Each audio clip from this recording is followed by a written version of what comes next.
even though I often feel like I have the best of intentions with trying to share that information, it's it's not something that I really do much of anymore. And the main reason behind that is that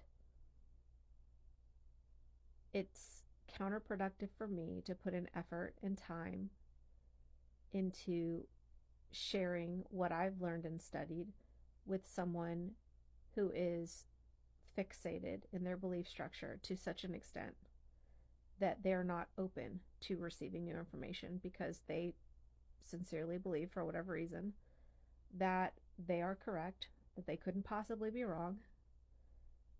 And so, therefore, there's no point in me trying to get them to see things from my point of view.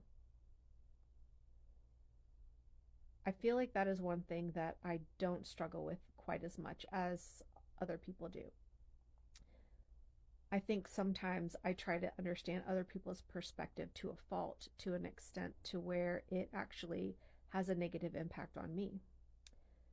Because it's very easy for me to kind of put myself in someone else's shoes and understand their struggle and understand their journey. Having said that, though, something that has happened over the last 8 years or so is I have learned that having boundaries with people, being able to listen to people without necessarily offering advice, is often the healthiest approach. Because some people, they just want to vent, they don't actually want solutions.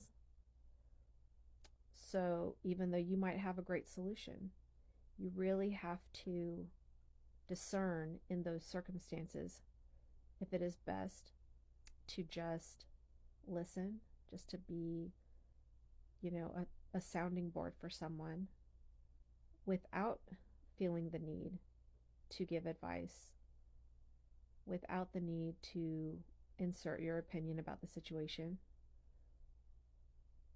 because sometimes they're not ready to receive that information. Anyway, I hope that this video resonated with you in some way. I hope that it provided you with some level of insight that you'll find useful. I hope you have an absolutely wonderful weekend, and I hope that you will take some time over the next day or so to study the Word of God. It is divine for a reason, and it can help you to live in your divine purpose. God bless you all. Have a wonderful weekend.